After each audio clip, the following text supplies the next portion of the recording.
Asking yourself good questions is one of the most important skills you could ever have.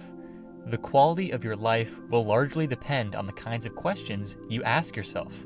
It's so easy to start meandering through life based on the script written by society or your parents or even your own ego that you forget or just completely don't know what it is that you truly want. You ever notice how small children always ask a bunch of questions, perhaps even to the point that it's annoying for the parents? Well, it's because they're trying to make sense of the mysterious world they find themselves in.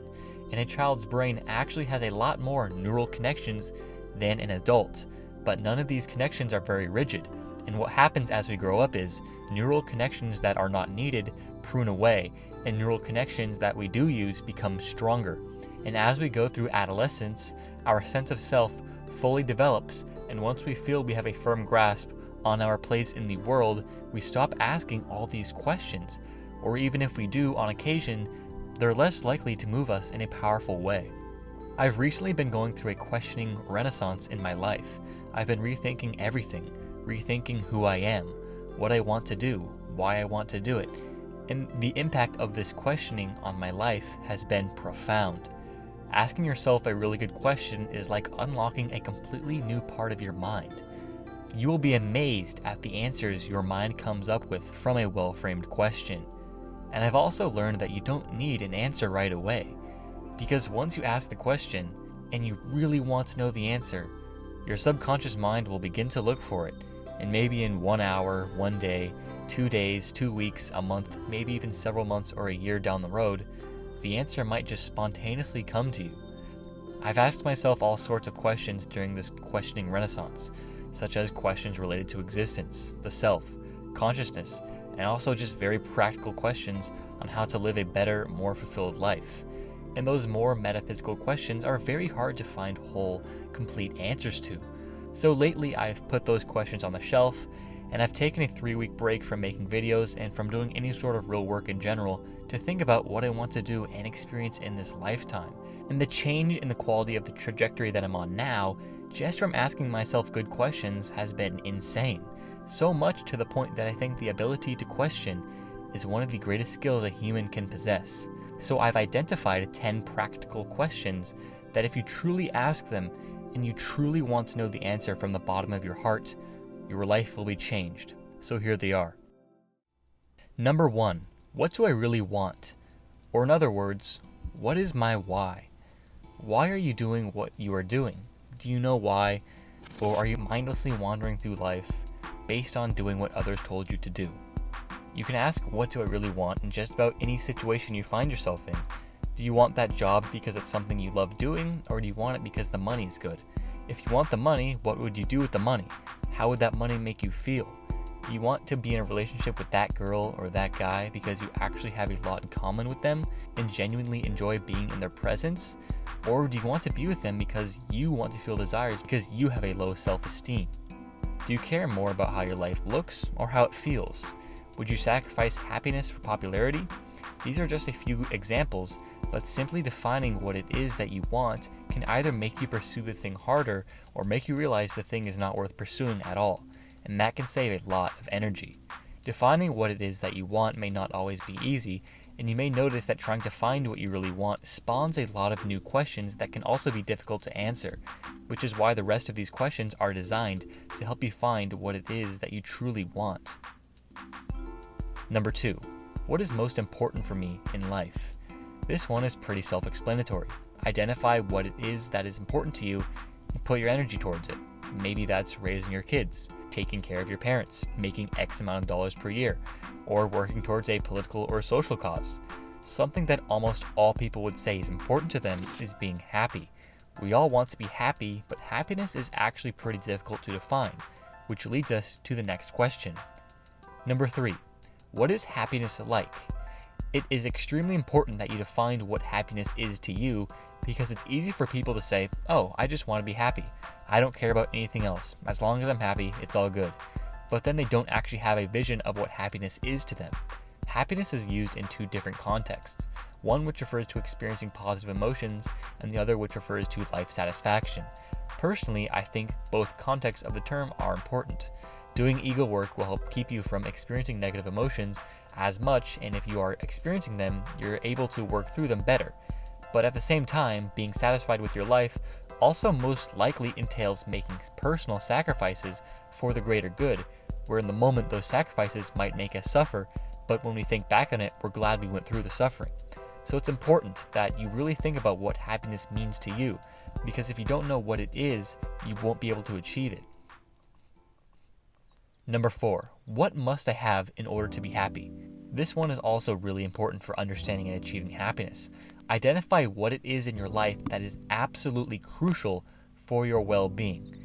What in your life will bring you down if you do not have it? A rough model that I like to think is really good at answering this question is Maslow's hierarchy of needs. You shouldn't live by this model, but it provides very solid information regarding human needs. The bottom 2 tiers of the hierarchy, which includes things like food, clean water, shelter, sufficient money, are crucial factors. Unless it's all we've known, being bogged down with basic survival needs won't make us satisfied with life. The upper tiers are also important as well, as I'm certain for the majority of my viewers, having friends and good relationships, as well as a good self-esteem, are very important. Number 5, what will I regret on my deathbed? This is a cliche question, but a very good one. It's asking yourself, what do you want to accomplish in this life? And don't just ask yourself the question, literally imagine yourself on your deathbed. Imagine knowing you only have minutes left to live, and you're spending those minutes dwelling on all the things you failed to do in life. Imagine you're moments from completely leaving this body and this world forever, and you're disgusted by how you lived your entire life. You say if you could do it over again, you'd act differently, but there is no again. You can't do it over again. You can't change the past. There's nothing left to feel but dissatisfaction. You don't want to be dwelling on your regrets when you're about to die, so find out what it is that you're meant to do and go do it, no matter what. Number 6, why am I not doing what I truly want to do? It's important to be honest with yourself here. It's easy to think, oh, once I have X, I'll be able to do Y. Or once I get rid of X, I'll be able to do Y. Or once I have X, I'll be happy. But that's not how it works. Are you scared? Are you afraid to take the risk? Do you worry what others will think of you? Are you simply just lazy? Do you not have the motivation? Do you feel like you have too many responsibilities bogging you down? Or do you simply just lack the confidence to go out and do that big thing you want to do? Identify what's holding you back and work to break down that barrier. Number 7, what robs me of energy, passion, and motivation? This is one of the most important questions on the list because it's about identifying what holds you back from doing what you truly want to do. As human beings, it is practically impossible to be in a constant state of high energy and high motivation, and it's important to accept that. But identifying what brings you down and eliminating it from your life will certainly go a long way. Maybe it's your diet, maybe it's video games, maybe it's porn, maybe it's a lack of exercise, maybe it's a relationship that you're in. Brainstorm, make a list, and do your best to eliminate those things from your life. Number 8, how is my ego holding me back in life? The ego wants to be the best. The ego wants to be better than everyone and everything. Therefore, it strives to be perfect and craves external validation. It envies, it judges, and it compares. It's impatient because it wants results so fast. And this can lead us to thinking that pursuing our big dreams, the dreams that take years to actualize, are simply not worth pursuing. The ego does a lot of stuff that can hold us down, but it's important to note that the mechanisms the ego uses are biologically ingrained into us. Therefore, they're basically impossible to escape completely. So it's important to be able to identify what exactly it is the ego does in our own lives that hold us back so we can consciously fight back against it. There's also many mechanisms of the ego that we can harness to propel us forward in life as well, depending on our goal. The ego isn't all bad, so it may also be important to ask yourself how you can use the ego to your advantage. Number 9, what could I accomplish if nothing was holding me back? If you had the energy, had the motivation, didn't have any obligations holding you down, and you had the confidence, what could you be capable of? If every single day of your life you woke up filled with energy, ready to go, what could you do?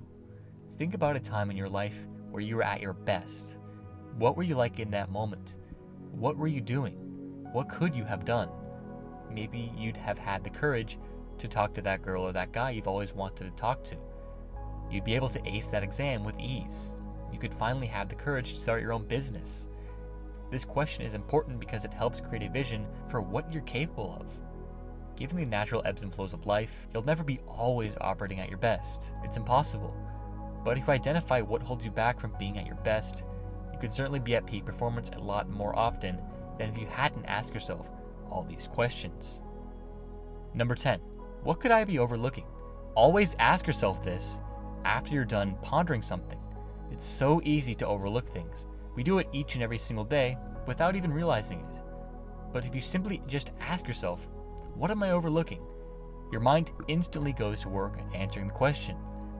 Maybe you'll come up with an answer, or maybe you won't.